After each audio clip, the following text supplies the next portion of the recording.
apparently there was another airline incident, and this time it involved U.S. House members. That's right. Congress members were aboard one of the planes. This was actually breaking news earlier today. Crazy stuff, man. Listen to this. We are following breaking news near Washington, D.C., and another incident involving passenger jets at Reagan National Airport. The FAA says it is investigating after two American Airlines planes clipped wings earlier today. NBC News senior correspondent Tom Costello covers aviation for us. He joins us now. Tom, there's been so much focus on Reagan National Airport this year. What do we know about this latest incident? Well, honestly, that's why this incident is getting some attention, because normally wings clipping with airplanes, that's like a fender bender, right? And normally it's not that big of a deal, but it is Reagan Airport, and Reagan Airport, as you know, has had quite a bit of problems this year. Let's show you the video that we have today. It's not that dramatic, to be honest with you. Two American Airlines regional jets, one headed to Charleston, South Carolina, the other one going up to New York's JFK Airport. There's the captain right there talking about the fact that the passengers can't get off the plane until they pulled over to the terminal. Then they got off. But these two planes, which were out on the taxiway, the flight that was supposed to go to Charleston, according to the FAA, clipped the wing of the flight that was going up to New York's JFK. Now, we've covered a number of these airline stories on the show this year. That's right. It seemed to have started more in 2025. But I think the clipped wing here is not the part that's crazy. What's crazy is when you see who was on this plane. Let's get to that part. Now, on board the plane going to JFK, 5 members of Congress who are getting ready to leave for the long weekend. And they include Congressman Nick LaLota, Grace Meng, Josh Gottenheimer, Adriano Espaliat, and Richie Torres. Well. Look at the people who were on that flight. Representative Nick LaLota, Grace Meng, Josh Gottenheimer, Adriano Espaliat, and of course, the guy on everybody's nerves, Richie Torres. Very interesting, huh? I know, right?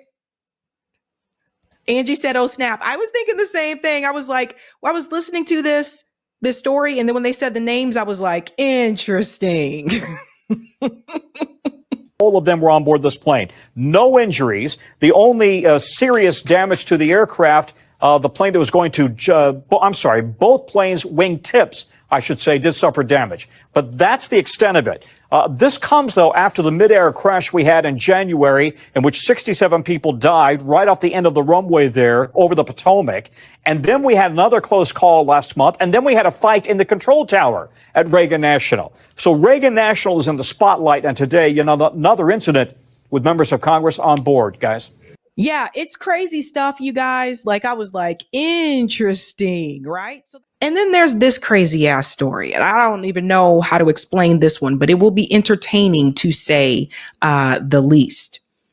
It appears that a judge in Pennsylvania was just found guilty of murdering her ex-boyfriend. You may remember this case from a couple of years ago, Judge Sonia McKnight. Now, we'll go back and look at what happened there. But imagine if you're a dude and you're in a relationship with a judge and you tell her one day, hey, peep this.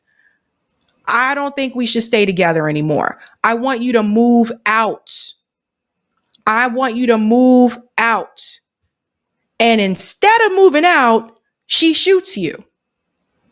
That's what happened in this particular case. And today that judge was found guilty. Let's get into it. Pennsylvania judge. Good afternoon, everyone. I'm James Crumwell. That breaking news. Dauphin County Judge Sonia McKnight found guilty of attempted murder. A jury handing down that verdict moments ago. Seth Kaplan live at the Dauphin County Courthouse with the latest. Good afternoon, Seth. Good afternoon to you, James. Yeah, the case went to the jury 9:30 this morning. Didn't take them long. Shortly after 11, we got word that, in fact, they had reached the verdict. Everybody, as you can imagine, rushed back into the courtroom, and that verdict, as you said, guilty. Guilty, actually, on 2 counts. The more significant count, attempted first-degree murder for the night of her boyfriend, Michael McCoy. Just to recap everything, and I'll get to more details. On trial here was suspended Dauphin County Judge Sonia McKnight back in 2019. She was cleared on charges of shooting her estranged husband in Harrisburg. That was found to be in self-defense. This case was... Pause. Now let's just look at a little bit of incidents here, ladies and gentlemen. This isn't the first time. She was also accused of shooting her ex-husband. And they had, I guess, decided that that was self-defense, but I'm seeing a pattern. It seems like to me, Sonia likes to shoot her significant others. I don't know whether it's the husband or the boyfriend. Remember, I was telling you guys a couple weeks ago, you got to be careful who you date. I'm not joking about that. Like, some people are fucking crazy. About what happened the morning of February 10th, 2024, along Saddle Ridge Drive in Susquehanna Township. Prosecutors say Michael McCoy, who was Sonia McKnight's boyfriend, woke up blind and in a pool of blood. Everyone agrees the relationship had been rocky. Everyone agrees there were only 2 people in the house when a shot was fired through McCoy's head. Prosecutors say for that and many other reasons, it was clear McKnight shot McCoy, who said he had never had a suicidal thought in his life and pleaded with EMTs and doctors to, quote, save me. McKnight's defense attorney said that was not at all clear. More gunshot residue on McCoy's hand, for example, than on McKnight. The defense alleged, quote, sloppy handling of evidence by Susquehanna Township police. Tried to raise lots of other doubts, but back live, James, not enough in the jury's mind to reach that standard of reasonable doubt that would have caused them to find, for the defense, to find Sonia McKnight not guilty. It was a jury of 6 men and 6 women from Delaware County. We're here in Dauphin County, but almost everybody involved in the case other than Sonia McKnight and Michael McCoy was from outside the county. The DA from Cumberland County, Sean McCormack, the jury from Delaware County, a judge from Lancaster County, all brought in to try to give as much of a fair shot at everybody as possible. But when you're talking about a suspended judge who was on trial here, keep in mind, James, the jury did not know that she was a suspended judge. The jury did not know about that previous case that she had allegedly shot, although found to be in self-defense, her former... Pause. This is the piece I really wanted you guys to hear. I think that part is really important. Sometimes when you had a previous altercation, and let's say you're on trial for current said crime, there could be an agreement between the lawyers, depending on what type of deal or what type of evidence they have. Sometimes there's an agreement that is established that anything that happened prior to that event, so any of the other previous charges you may have had, cannot be brought up in discovery, meaning they cannot mention this in court. So I thought it was important that you guys hear that the jury, yes, they found her guilty, but the incident that happened with her ex-husband had nothing to do with their decision. So their decision is based on this case and this case alone. So I do think that part there is important for people to hear. Former husband. So they were working with less information than some of the rest of us knew going into this case, and yet they felt they had enough information to find her guilty. Bail has now been raised to $3 million. She was immediately put into handcuffs, being taken to Dauphin County Jail. Now let's go into a little bit more of the background of this case in particular. You really got to be some kind of a nutso mofo.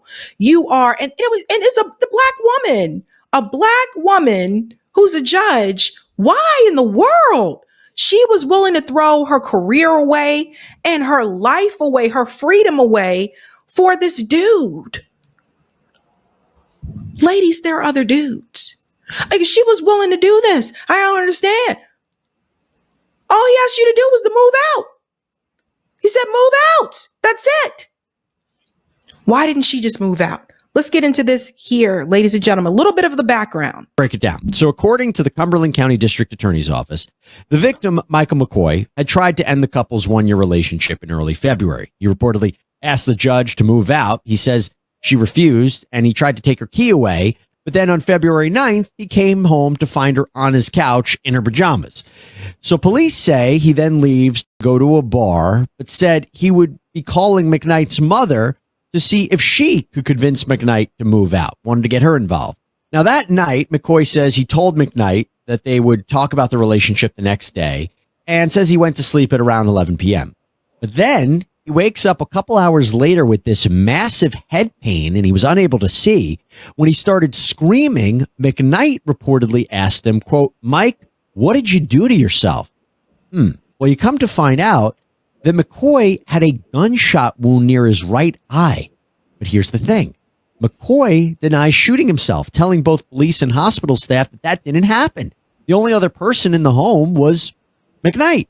So she reportedly calls 911, telling them that she heard her boyfriend screaming, but she said she didn't know what happened. And as investigators looked into this, and as the investigation found, the gun that was used was registered to McKnight. And gunshot residue was reportedly found on her hands around an hour after the shooting. Now, as a judge, you would have thought she would have known better. As someone who sits there and listens to cases over and over and over and over again, you would have thought she would have known better. Obviously, you guys know, like, they're going to be able to tell, right? Forensics can tell whether or not he did that to himself or someone else did that. I don't get it.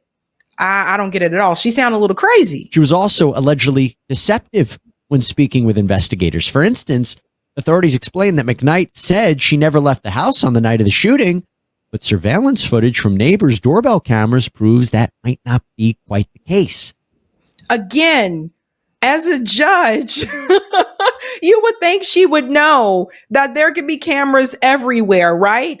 Like, depending on, like, sometimes there's cameras on street lights. Yes, you know, some people have door cameras. You would have thought as a judge, she would have known better. And then what is interesting is, notice here when she's in handcuffs, the sweatshirt that she has on says, "God is my refugee." Psalms, I think that's 91. Psalms 91. Don't call on Jesus now. I mean, it's just,